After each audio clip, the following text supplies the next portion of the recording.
The lawyer looked me straight in the eyes and said, "You've been removed from the will." For a second, the room went silent.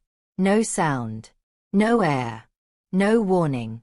Before I continue, if you love real-life emotional stories about family betrayal and unexpected strength, subscribe, like this video, and turn on the notification bell so you never miss stories like this.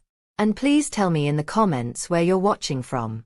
I want to know who is here with me. Now listen carefully, because what happened next changed everything. I felt my heart drop into my stomach. "Removed?"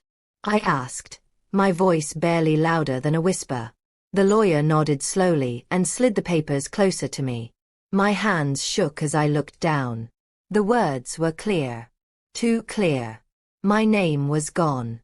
Just like I never existed. That was the moment I understood something painful. My own family had decided I no longer mattered. Only a few hours earlier, I had walked into that office with hope. Quiet hope, but hope all the same. I believed promises made years ago. Promises spoken in love, in sickness, in late-night whispers that said I would always be protected. I believed them. That belief shattered in one sentence. I tried to laugh it off. "There must be a mistake," I said. The lawyer didn't smile. "The will was updated 6 months ago," he replied. 6 months. My chest tightened. "That was when he was sick," I said slowly. The lawyer hesitated. Then he nodded. And just like that, the truth hit me like a slap. They didn't wait for him to be strong. They waited for him to be weak. I stood up so fast the chair scraped loudly across the floor. "Who changed it?" I asked. He said the names.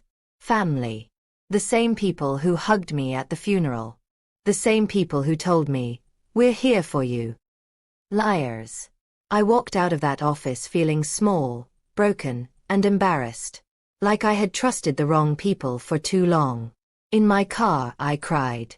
Quietly. Slowly. The kind of crying that comes from deep inside, when you finally see the truth. But then, something else happened. The tears stopped. And anger took their place. Let me take you back, because this didn't start in that office. It started months earlier, after the funeral. The phone calls slowed. The visits stopped. Conversations became short. Smiles felt fake. Decisions were made without me. Money was discussed in whispers. Doors closed when I entered rooms.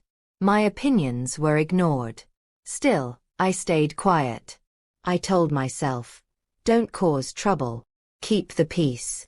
That silence gave them confidence. One evening, they called a family meeting. Everyone was already seated when I arrived. No one offered me a chair. No one asked how I was doing. They talked about plans. About assets. About the future. But not once did they ask what I wanted. When I tried to speak, I was cut off. When I asked a question, I was ignored. I went home that night with a heavy heart. But I still didn't know they had already erased me. Back in the present, my phone buzzed as I sat alone in my car. A message appeared on the screen. "We need to talk. Please don't make this difficult." I stared at the words. My heart pounded. Because in that moment, I understood something they didn't expect. If they were asking me not to make things difficult, it meant they were afraid. And that meant I had something they wanted. Something powerful. Something that could change everything. I smiled for the first time that day. Because while they thought they had cut me out of the will, they had no idea what I was about to do next. The message stayed on my screen for a long time. "We need to talk. Please don't make this difficult." I read it again.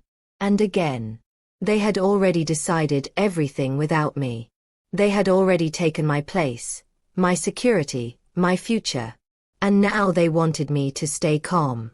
Quiet. Easy. I didn't reply. Not yet. I turned off my phone and sat there in the car, staring through the windshield.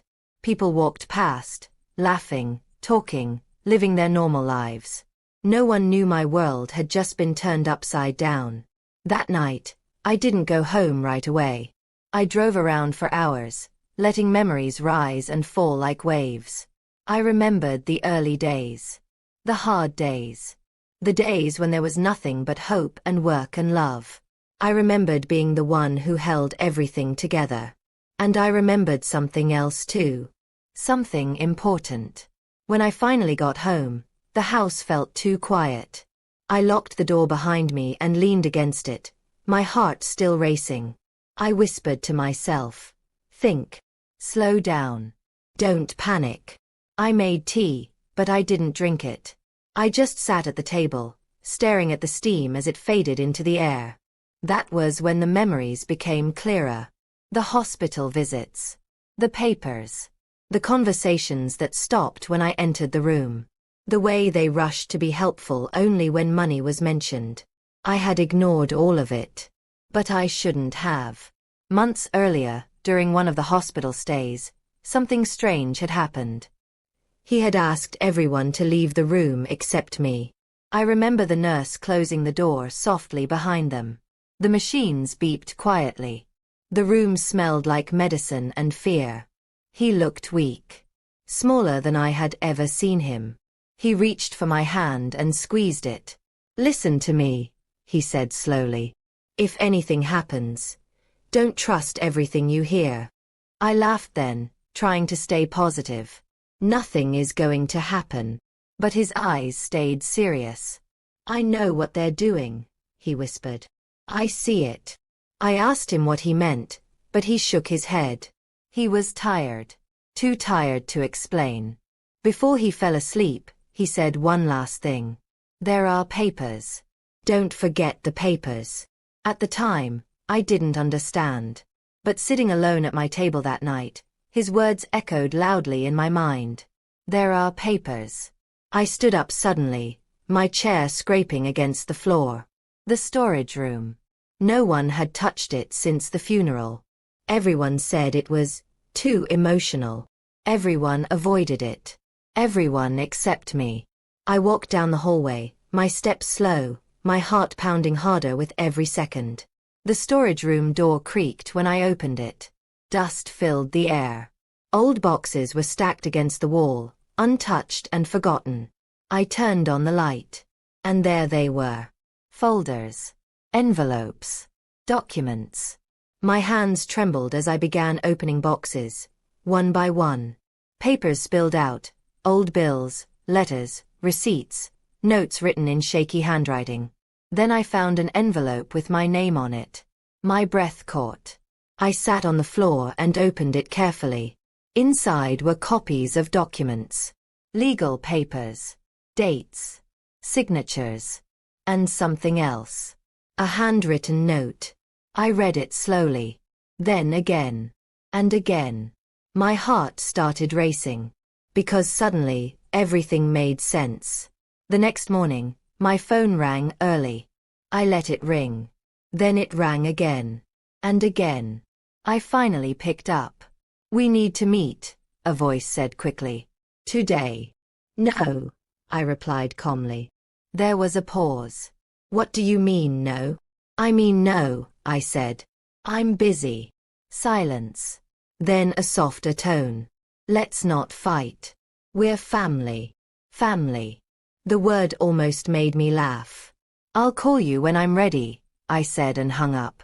My hands were steady now. Later that day, I went back to the lawyer's office. This time, I walked in differently. I sat down and placed the envelope on his desk. "I think you should look at these," I said. He frowned and opened it. As he read, his face changed. His calm expression disappeared. He looked up at me slowly. "Where did you get this?" "I was given them," I replied. He leaned back in his chair. "These documents change things." I stayed quiet. He continued, "If these are valid, and they appear to be, then the will may not be legal." My heart pounded. "So they didn't win?" I asked. He shook his head. "Not yet." For the first time since everything began, I felt something close to relief. But it didn't last long. When I got home, there was a car parked outside. My stomach dropped. They were already there. I took a deep breath and walked inside. Everyone was sitting in the living room, just like before, waiting. One of them stood up. "We were worried about you." I smiled politely. "No, you weren't." The room went quiet. Another voice spoke. "Let's talk calmly." I looked around at their faces. Some looked nervous. Some looked angry. Some looked guilty. "I already know," I said. They froze. "Know what?" someone asked. "I know about the will," I replied. "I know when it was changed. And I know why." A sharp voice cut in. "You don't understand." "I understand perfectly," I said firmly. Their eyes widened. Because they could hear it in my voice. I wasn't the same anymore. One of them stepped closer. "You don't want to do this." "Do what?" I asked. "Cause problems," they said. I laughed softly. "You already did." The room felt smaller. Hotter. Then someone said the words that changed everything. "You should just accept it. It's already done." That was when I reached into my bag and pulled out the envelope. The room went completely silent. I placed it on the table. "You're wrong," I said. "It's not done. Not even close." Their faces drained of color. Because they knew. They knew exactly what those papers meant. And they knew I wasn't bluffing. My phone buzzed again. Another message appeared. "Please. Let's handle this privately." I looked up at them and smiled. "No," I said. "We're doing this the right way." Fear filled their eyes. But I wasn't finished yet. Not even close. Because the next step I was about to take would expose everything. And once I did, there would be no turning back. The room stayed silent long after I placed the envelope on the table. No one spoke. No one moved. I could hear my own breathing. Slow. Steady. Controlled. They were staring at the envelope like it was dangerous. Like it might explode if someone touched it. One of them finally broke the silence. "You don't know what you're doing," they said. I tilted my head. "I know exactly what I'm doing." Another voice jumped in, louder this time. "You're going to tear this family apart." I looked around the room. Faces tight with fear. Hands clenched. Eyes avoiding mine. "You already did that," I replied. "I'm just done pretending it didn't happen." Someone tried a different approach. Their voice softened. "Let's sit down. Let's talk like adults." I stayed standing. "I've been sitting quietly for years," I said. "This time, you're going to listen." The words surprised even me. They came out strong, clear, certain. They weren't used to hearing that tone from me. One of them reached for the envelope. I stopped them with one look. "Don't," I said. They froze. "Those papers," I continued, "prove something very important." A nervous laugh filled the room. "You think a few papers scare us?" I smiled slowly. "They should. Let me explain what those papers were." Inside that envelope were copies of documents signed long before the so-called updated will. Documents that showed promises made. Instructions written clearly. And dates that didn't lie. There were also notes. Written by a shaky hand, but with a sharp mind. Notes that explained everything. Who pushed? Who whispered? Who rushed decisions when weakness showed? The truth had been sitting in that storage room all along. Waiting. Back in the living room, someone suddenly raised their voice. "You can't prove any of this." I stepped closer. "I don't need to prove it to you," I said. "I only need to prove it to the right people." That's when panic really started. I could see it now. The shifting eyes. The tapping fingers. The shallow breaths. They were scared. One of them stood up and pointed a finger at me. "You're being selfish," they snapped. You should think about what this will do to everyone. I nodded. I have thought about it. Then I added, for months. While you were busy planning without me. The finger dropped. That night ended badly. Voices rose. Accusations flew. Old arguments resurfaced. Things were said that could never be taken back. Finally, someone shouted, "Get out!" I picked up my bag calmly. "This is my house too," I said. They didn't answer. I walked past them and went to my room, locking the door behind me. My hands shook once the door closed. But I didn't cry. Not anymore. The next few days were tense. No one spoke to me unless they had to. Doors slammed.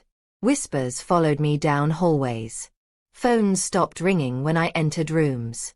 But something else happened too. People started watching me. Carefully. Like they were waiting for my next move. I made that move sooner than they expected. I went back to the lawyer. This time, I didn't walk in quietly. I walked in ready. I placed the documents on his desk again, along with something new. A timeline. Dates. Events. Hospital visits. Changes made while weakness was clear. He read everything slowly. Very slowly. When he finally looked up, his face was serious. "This," he said, tapping the papers, "is not going to be ignored." My heart beat faster. "What happens now?" I asked. He leaned forward. "Now we ask questions. Official questions."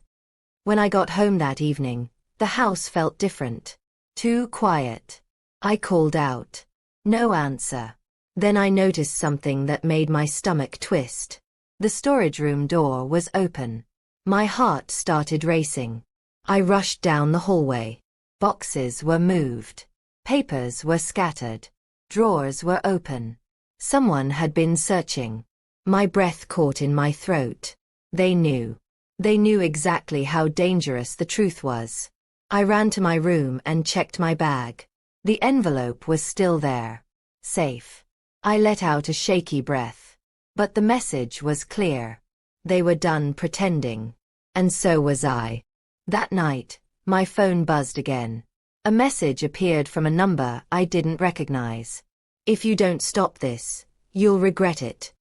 I stared at the screen. My hands went cold. This wasn't fear anymore.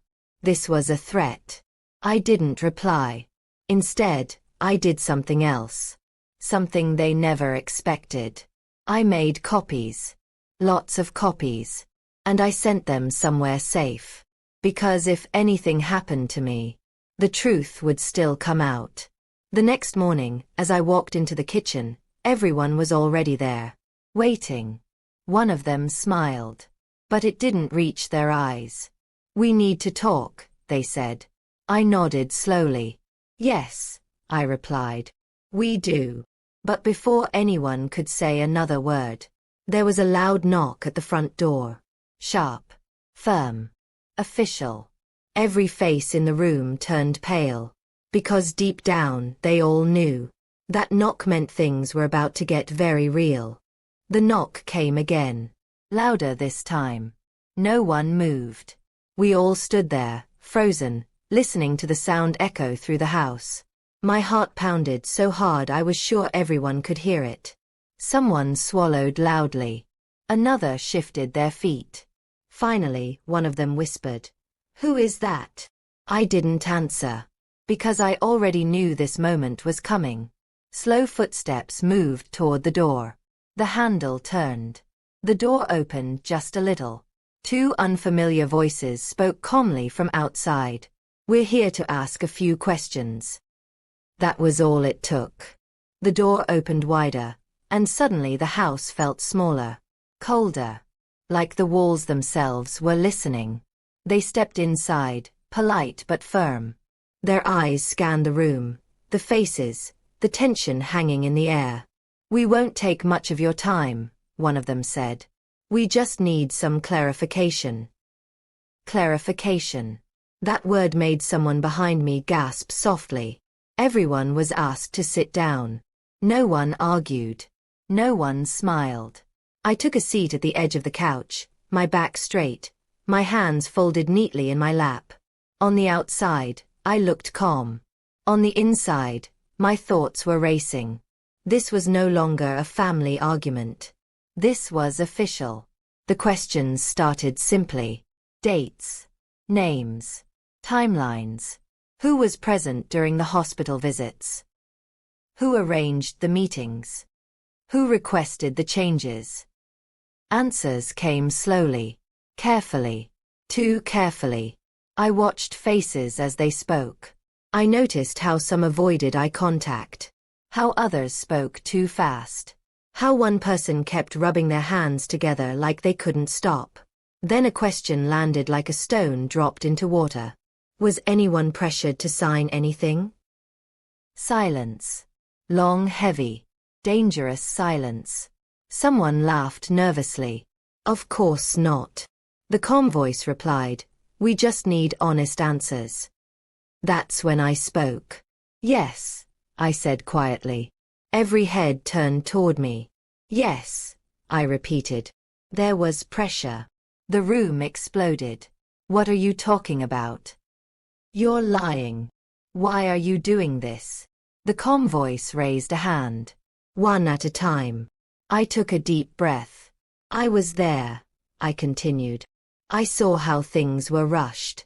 I heard conversations stop when I entered the room. I watched decisions being made when weakness was clear. Someone stood up suddenly. You're twisting things. I looked up at them. No. I'm finally saying them out loud. The questions continued. And with every answer, the tension grew thicker. At one point, someone snapped, this is ridiculous. We're done here. The calm voice didn't raise their tone. That's not how this works. Fear showed openly now. After what felt like hours, they finally stood. We'll be in touch, one of them said. Please don't leave town. Those words echoed in my ears. Don't leave town. The door closed behind them. And just like that, the house exploded. Voices shouted over each other. This is your fault. You should have kept your mouth shut. Look what you've done. I stayed seated, watching, listening, learning. One of them leaned close to me, their voice low and sharp. You think you've won? I met their eyes. No, I said. I think the truth has. They pulled back like I had slapped them. That night, no one slept. Lights turned on and off. Doors opened and closed. Phones buzzed constantly. I lay awake, staring at the ceiling, replaying everything in my mind. Then I heard it. Soft footsteps outside my door. I held my breath. The handle turned slowly. I sat up. The door opened just a crack. A shadow moved. Then the door closed again. My heart raced. Someone had been in my room. I jumped out of bed and checked my bag. The envelope was gone. My stomach dropped. I searched everywhere. The bed. The drawers. The closet. Nothing. They had taken it. The proof. My hands shook as I sat on the edge of the bed. But then I remembered. The copies. Safe. Far away. I let out a slow breath. They thought they had stopped me. They were wrong. The next morning, the house felt different again. Too polite. Too quiet. Smiles appeared where anger had been the night before. Breakfast was made. Coffee was offered. Someone said, let's move past this. I nodded. But I didn't believe a word. Later that afternoon, my phone rang. An unknown number. I answered. A calm voice spoke. We found something, they said. Something you should see. My heart skipped. When? I asked. Today, they replied. And there's more. More. That word stayed with me long after the call ended. Because I knew something now that I hadn't known before. This wasn't just about a will. It was about lies stacked on top of lies. And the next truth waiting to come out would change everything again. I didn't tell anyone where I was going. I didn't ask for permission. I just picked up my bag, locked the door behind me, and walked away from the house like it no longer belonged to me. Because in my heart, it didn't. The drive felt longer than usual. Every red light felt like a warning. Every car behind me made my hands tighten on the steering wheel. I kept checking my mirrors, half expecting someone to follow me. My phone buzzed once. I ignored it. Right now, I needed answers more than comfort. The building was quiet when I arrived. Too quiet. I walked in and gave my name at the desk. The person there nodded and asked me to wait. I sat down slowly, my heart beating fast. What had they found? What was more? Minutes passed. Then more minutes. Finally, a door opened. "Please come in," a calm voice said. I stood up and followed. Inside the room, papers were spread across a long table. Lots of papers. Some looked familiar. Others didn't. One of them pointed to a chair. "Have a seat." I sat. They slid a document toward me. "This," they said, "was never mentioned before." I leaned forward and read. My breath caught. It was a record. Not just a will. A record of changes. Dates. Times. Names. And something worse. A note that said the signature was made under questionable conditions. My hands started to shake. "What does that mean?" I asked. They exchanged a look. "It means," the calm voice said, "that someone may have taken advantage of a very vulnerable moment." My mind went back to the hospital room. The dim lights. The tired eyes. The shaky hands. I remembered how quickly everyone rushed in and out. How papers appeared suddenly. How conversations stopped when I entered. I had felt something was wrong. Now I knew it was. "There's something else," they said. They slid another paper toward me. This one made my chest tighten. It showed movement of money. Large amounts. Transferred quietly. Before the will was changed. Before anyone told me anything. "Where did this money go?" I asked. They didn't answer right away. Then they said the name. I felt dizzy. "That can't be right," I whispered. But the paper didn't lie. I sat there for a long time, staring at the proof. This wasn't just about cutting me out. This was about taking everything. And doing it carefully. Silently. When I left the building, the sun felt too bright. The world felt unreal. I sat in my car and cried. Not loud. Just tears falling freely. I cried for the trust one gave. For the love I believed was real. For the silence that almost destroyed me. Then I wiped my face. And I made a decision. When I got back to the house, everyone was there again. Waiting. Smiling. Pretending. One of them stood up. "We were worried about you." I nodded. "I'm sure you were." Another voice said, "Let's put this behind us." I looked around the room. At the faces. At the lies. "No," I said calmly. "We're not doing that." The smiles faded. I walked to the table and placed my bag down. "I know about the money," I said. The room froze. "I know when it was moved," I continued. "And I know who moved it." Someone laughed nervously. "You're confused." I shook my head. "I'm not." Another voice snapped. "You're going to ruin everything." I looked straight at them. "You already did," I replied. The room erupted again. Shouting. Accusations. Denials. Then someone said something that made my blood run cold. "You don't have proof." I smiled slowly. "I do," I said. "And it's not just mine anymore." Their faces drained of color. Because they understood what that meant. That night, I didn't sleep. I sat by the window, watching the streetlights flicker on and off. My phone buzzed again. A message appeared. "You need to stop. This is your last warning." My heart pounded. But I didn't reply. Instead, I did something else. I forwarded everything. Every document. Every copy. To someone who could not be silenced. Just as I set my phone down, I heard a sound downstairs. A slow creak.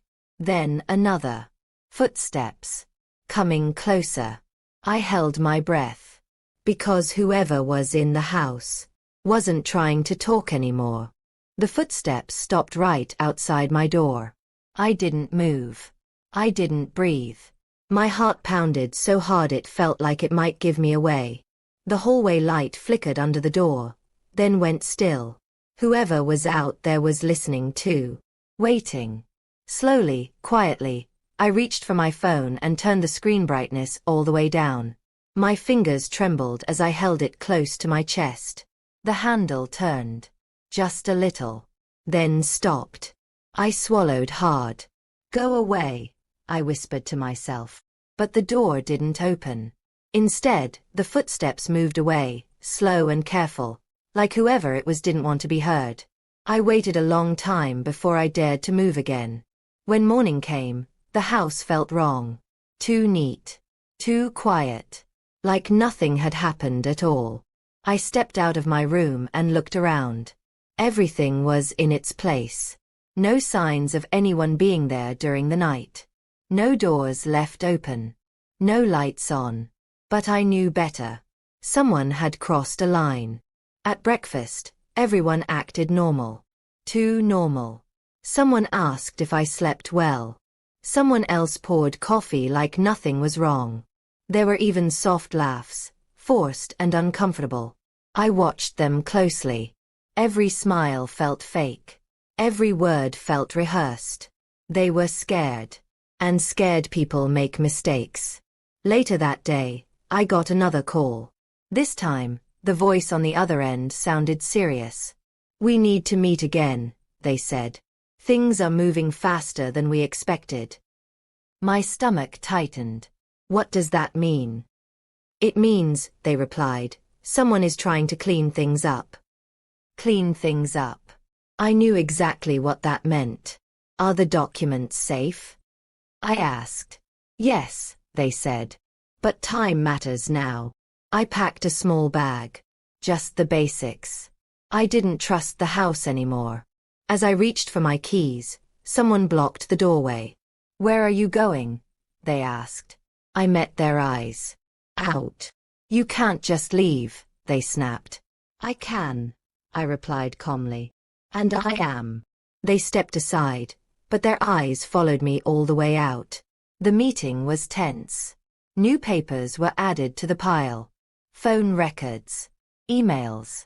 Messages that had been deleted but not forgotten. One document made my chest ache. It showed instructions. Clear instructions. Written when the mind was still sharp. Instructions that were ignored. That's not all, the calm voice said. There's evidence of pressure. Emotional pressure. I closed my eyes.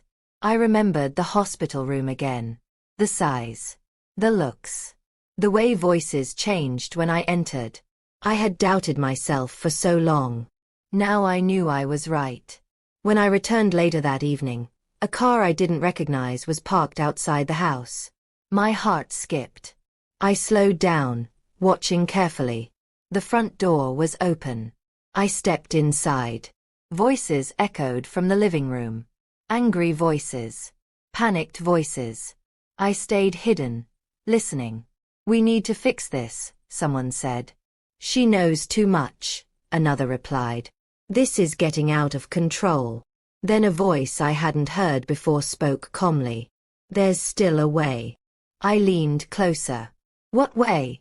Someone asked. A pause. Then the answer came. Convince her to back down. Or force her to. My blood ran cold. I stepped back quietly and slipped out of the house. I sat in my car, shaking. This wasn't just about money anymore. This was about control. And they were losing it. That night, I stayed somewhere else. Somewhere safe. I locked the door. Checked the windows. Sat with my phone in my hand. Another message came in. You're making a big mistake. Then another. Think about your safety. I stared at the screen. They weren't even hiding it now. I typed one sentence. I'm not afraid anymore. Then I turned my phone off. The next morning, everything changed. I woke up to missed calls, messages, voicemails. One message stood out. There's been a development. You need to come in immediately. My heart raced. I got dressed quickly and left. When I arrived, the mood was different. Urgent. Heavy. One of them looked at me and said, "Someone talked." My breath caught. Who? They shook their head. Not yet. But what they said confirms everything. I sat down slowly. What happens now?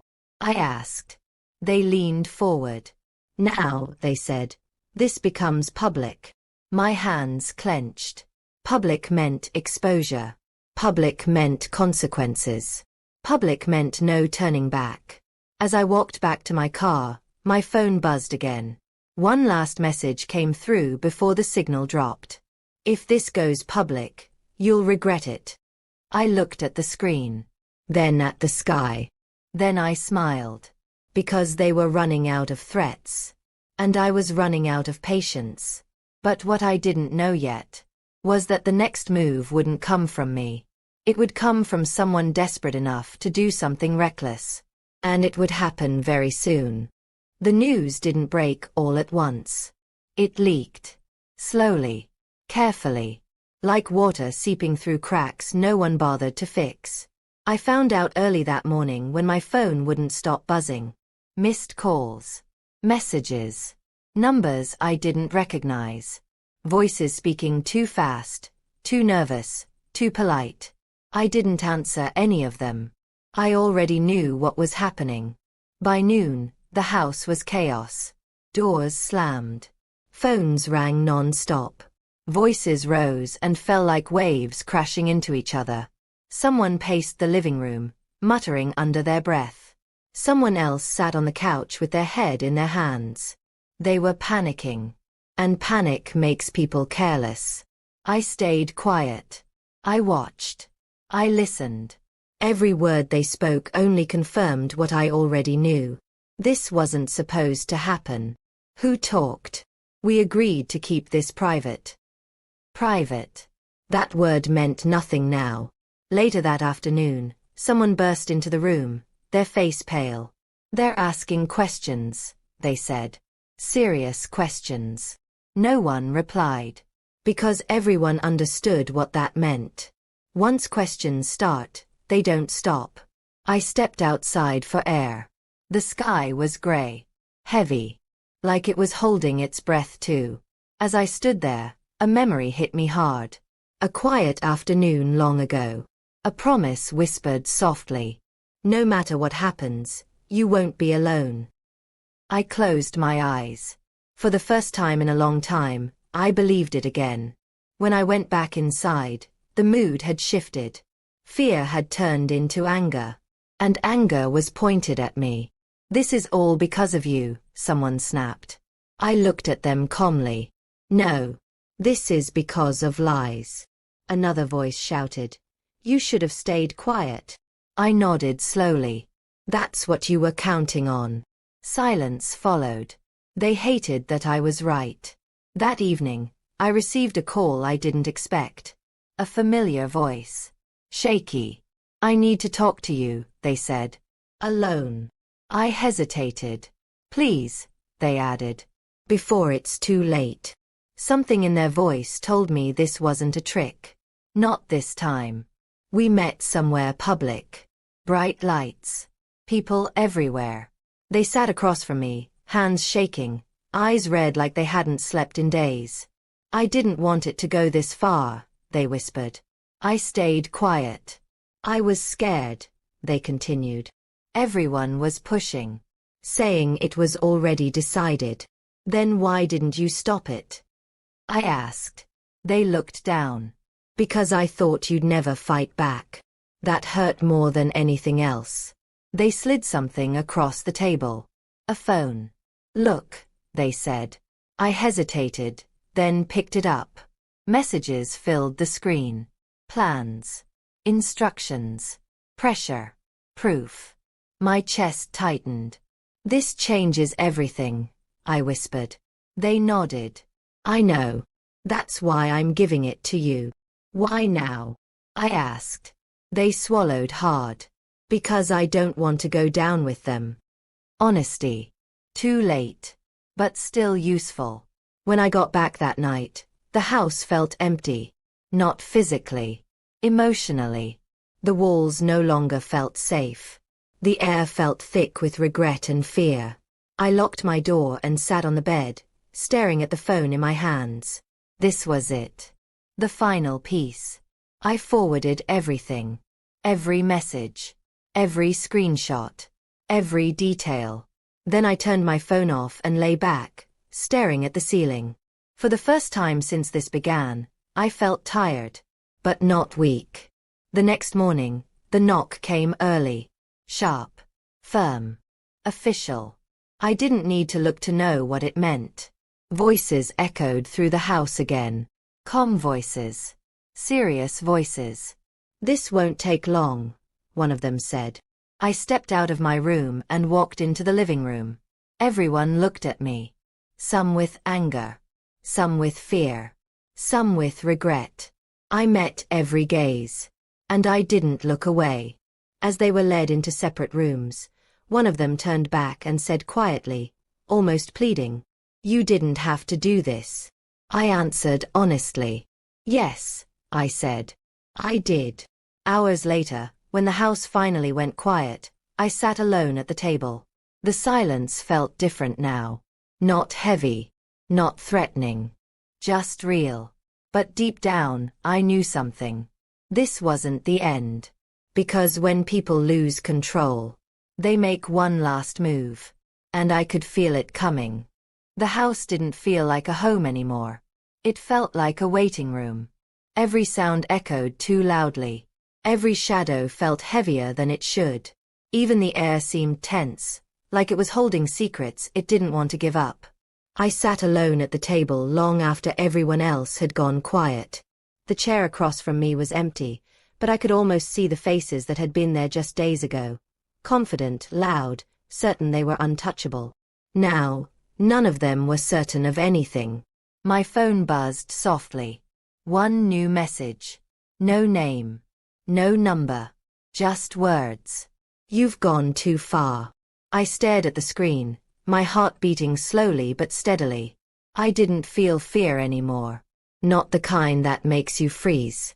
What I felt was something sharper. Awareness. I typed back one sentence. "So did you." Then I turned the phone face down. The next morning, the house woke up early. Doors opened and closed quietly. Footsteps moved carefully, like everyone was afraid to make noise. No one spoke unless they had to. When they did, their voices were low and tight. I noticed something else too. People were packing. Not openly. Not honestly. But drawers were being emptied. Bags were being filled. Important things were disappearing. They were preparing to run. I went to my room and locked the door. Then I sat on the bed and opened my bag. Inside were copies of everything. Papers. Notes. Screenshots. Timelines. The truth. I ran my fingers over the edges of the documents, grounding myself. No matter what happened next, this couldn't be undone. Later that day, I stepped outside for fresh air. A car slowed as it passed the house. Then another. My chest tightened. I wasn't imagining it anymore. I was being watched. When I went back inside, someone was waiting for me in the living room. Alone. They looked smaller than usual. Older. Tired. "We need to talk," they said softly. I didn't sit. "I don't think there's anything left to say," I replied. They sighed. "Please. Just listen." Against my better judgment, I nodded. They spoke slowly, carefully choosing each word. "You don't understand how bad this is going to get," they said. Once this is out there, no one wins. I folded my arms. You should have thought about that earlier. Their voice cracked. We can still fix this. I laughed quietly. Fix it how? They hesitated. Then they said it. We can give you something. My stomach turned. Something. I repeated. Money, they said quickly. More than what you would have gotten. Quiet money. I stared at them in disbelief. You think this is about money? I asked. They looked away. That answer told me everything. I leaned closer. This is about respect, I said. About truth. About what you tried to take from me when you thought I wouldn't fight back. They swallowed hard. If you go through with this, they whispered, you'll be alone. I straightened. I already was, I said. You just didn't notice. They left without another word. That night, the house felt emptier than ever. I slept lightly, waking at every sound. Then, sometime after midnight, I heard it. Glass. Breaking. I sat up instantly, my heart racing. Another sound followed. A drawer opening. I slipped quietly out of bed and cracked my door open just enough to see the hallway. A shadow moved. Someone was inside the house. Again. I reached for my phone and dialed without speaking. I stayed silent, listening. Footsteps moved closer. Then stopped. Right outside my door. My breath caught. The handle turned. Slowly. Carefully. Then. A loud crash echoed from downstairs. The footsteps ran. Fast. Panicked. I didn't wait. By the time help arrived, the house was in chaos. A window was shattered. Papers were scattered.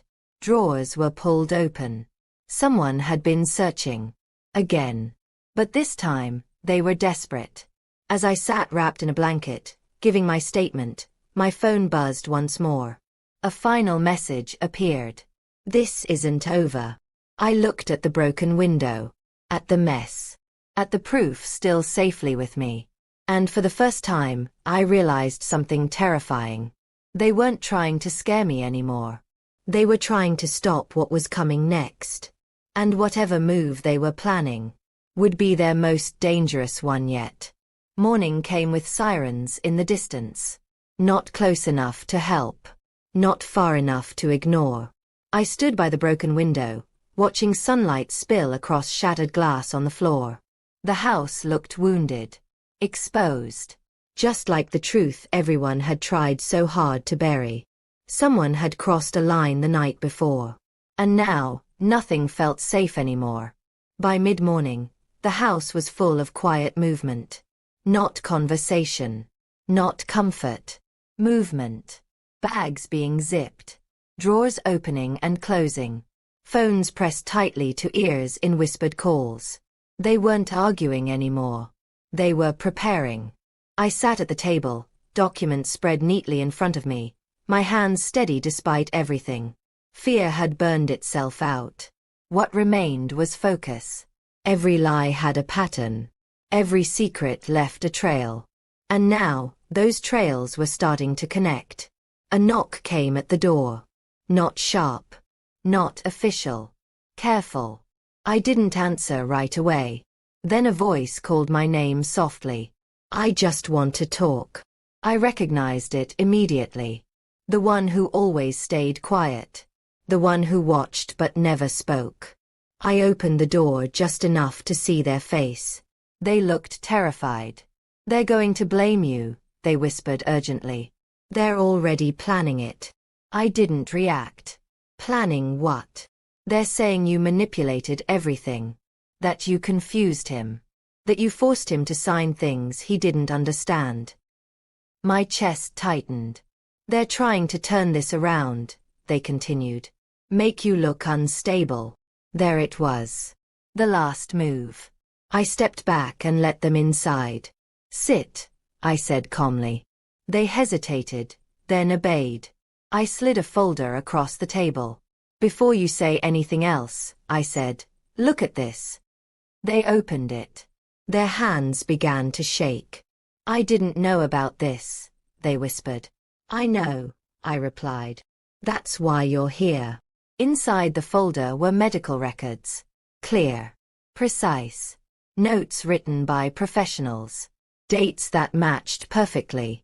Statements confirming awareness and clarity. Proof that the mind was sound. Proof that the story they were planning to tell would collapse. "They're desperate," the visitor said quietly. "They think if they ruin your reputation, the rest won't matter." I leaned back in my chair. "They're wrong," I said. That afternoon, everything moved fast. Too fast. Calls came in one after another. Meetings scheduled. Documents requested. Statements demanded. I answered only what mattered. Then, just as the sun began to dip, another message arrived. This one wasn't threatening. It was confident. "We've already spoken to them.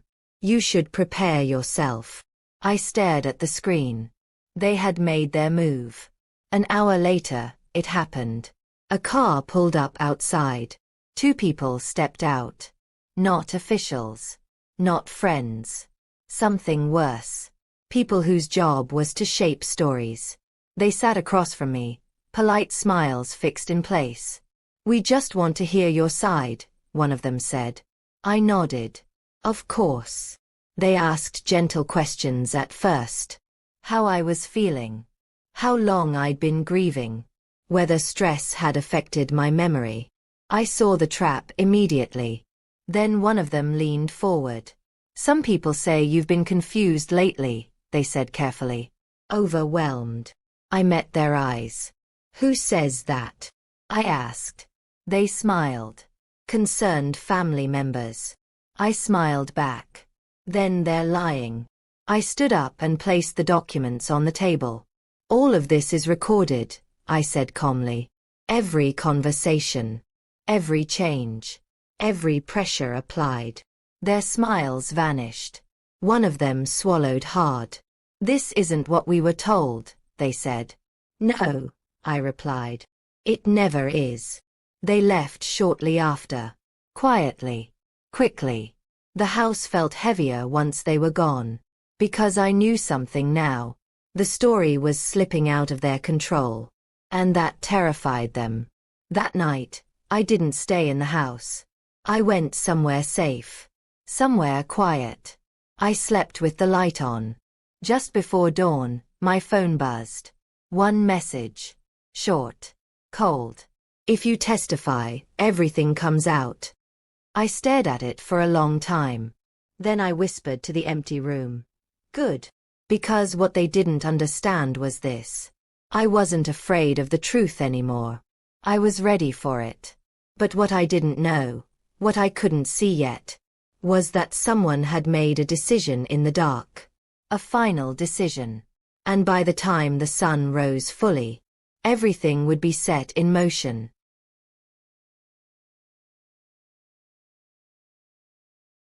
The day everything was supposed to come out began quietly. Too quietly. I woke before sunrise, my eyes snapping open like my body already knew something was wrong. The room was still. No cars outside. No voices. No messages on my phone. That silence didn't feel peaceful. It felt planned. I sat up slowly and checked my phone. No new threats. No warnings. No fake apologies. Nothing. That scared me more than the messages ever did. Because when people stop talking, it usually means they've decided to act. I got dressed carefully, choosing simple clothes. Nothing flashy. Nothing that drew attention. I packed my bag again, checking every document, every copy, every backup. Everything was there. Still safe. Still powerful. I whispered to myself, just get through today. The meeting was scheduled for later that morning. A final review. A formal statement. The moment where everything would be locked in. Once that happened, there would be no more lies. No more spinning stories. No more pretending. Everyone knew it. and desperation was thick in the air. As I stepped outside, I noticed something strange. The street was empty. No neighbors. No movement. No sound. A car sat parked down the road, engine off, windows dark. It hadn't been there the night before. I slowed my steps. The car didn't move, but I felt eyes on me. I didn't go back inside. I kept walking. Every instinct in my body told me not to panic, but not to ignore the warning either. I turned a corner and took a longer route than usual, sticking to open spaces, public areas, places with people. Only then did I breathe again. At the building, security was tighter than before. Names checked. Bags scanned. Doors locked behind me. Good. That meant they were taking this seriously. I was led into a room and asked to wait. Again. Waiting had become a theme in my life. But this time, it felt different. This time, I wasn't waiting to be hurt. I was waiting to be heard. Minutes passed. Then a door opened. Someone stepped in and closed it carefully behind them. Their face was pale. "We have a problem," they said. My heart dropped. What kind of problem? They hesitated. One of the key witnesses isn't responding. My stomach tightened. "Which one?" I asked. They gave me the name. The same one who had helped me. The same one who had finally told the truth. "When was the last time you heard from them?" I asked. "Late last night," they replied. After that, nothing. The room felt smaller. "He was supposed to be here today," they added. "He hasn't shown up. And we can't reach him." I closed my eyes for a moment. This was it. The reckless move. I stood up. "Delay the session." They shook their head. "We can't. Not without a reason." I thought fast. "Then start without him," I said.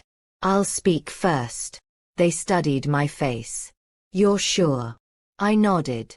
"I've been ready for this longer than you think." The room filled slowly. People took their seats. Papers shuffled. Low voices murmured. I felt every eye on me as I walked in. Some faces were stiff with anger. Some were tight with fear. Some couldn't look at me at all. Good. They should be uncomfortable. I began to speak. Slowly. Clearly. Without emotion clouding my words. I told the story from the beginning. The promises. The silence. The hospital room. The changes made in the shadows. I laid out the documents. One by one. No exaggeration. No drama. Just truth. Then something happened. A door opened at the back of the room. Everyone turned. A figure stepped inside. Breathing hard. Clothes wrinkled. Eyes wild. The missing witness. Alive. But shaken. A wave of relief rushed through me, until I saw their face more closely. Something was wrong. Very wrong. They didn't sit. They didn't speak. They just stood there, hands shaking, eyes darting around the room. Someone asked, "Are you all right?" They opened their mouth. Then closed it. Then whispered, barely audible. They tried to stop me. The room erupted. Questions flew. Voices rose. People stood. Security moved in. I stayed still. Watching. Listening. The witness finally spoke louder. They followed me. Pressured me. Told me to disappear. Gasps filled the room. They said if I talked, this would all end badly. I felt a cold calm settle over me. This was no longer just about the will. This was about intimidation. About fear. About how far they were willing to go. The session was halted immediately. People rushed out to make calls. Notes were taken. Statements recorded. As I gathered my things, someone leaned close and whispered, "This just got much bigger." I nodded. "I know." As I walked out of the building, my phone buzzed. One final message. No threat. No warning. Just 6 words. You should have stayed quiet. I stopped walking. Looked at the screen. Then looked straight ahead.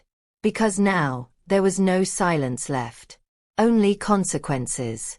And whatever came next would change all of our lives forever. The room never went back to normal after that day. It couldn't. Too much had been said. Too much had been revealed. Too many lies had finally been dragged into the light. What started as a quiet attempt to erase me had turned into something far bigger than any of them imagined. The days that followed moved fast. Too fast. Statements were taken. Records were reviewed. Phone logs were pulled. Messages were traced. Every threat. Every pressure. Every secret meeting. Nothing stayed hidden anymore. And the more they tried to explain themselves, the worse it looked. I was called in one last time. Not to defend myself, but to confirm what was already clear. I sat across from people who no longer questioned my story. They didn't interrupt. They didn't doubt. They listened. When I finished, one of them said quietly, "This never should have happened to you." I nodded. "But it did," I replied. "Because I stayed quiet for too long." The decision came shortly after. The so-called updated will was frozen. The transfers were flagged. The pressure tactics were officially documented. Everything they rushed to do behind closed doors was undone, piece by piece. Not because I begged. Not because I shouted. But because the truth stood on its own. When I returned to the house for the last time, it felt empty in a different way. Not threatening. Not heavy. Just finished. Some rooms were cleared out. Some doors were locked for good. Some people were already gone, physically and emotionally. No goodbyes. No apologies. Just consequences. I packed slowly.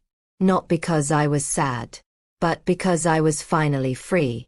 As I closed my bag, I looked around one last time and realized something important. They tried to cut me out of the will.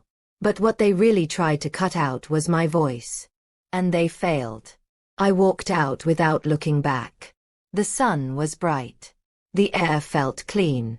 My steps felt lighter than they had in years. For the first time, I wasn't surviving.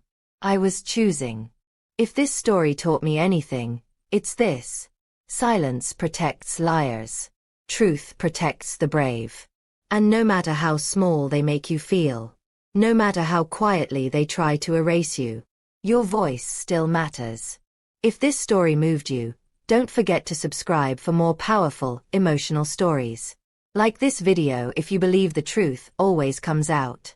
Turn on notifications so you never miss the next story.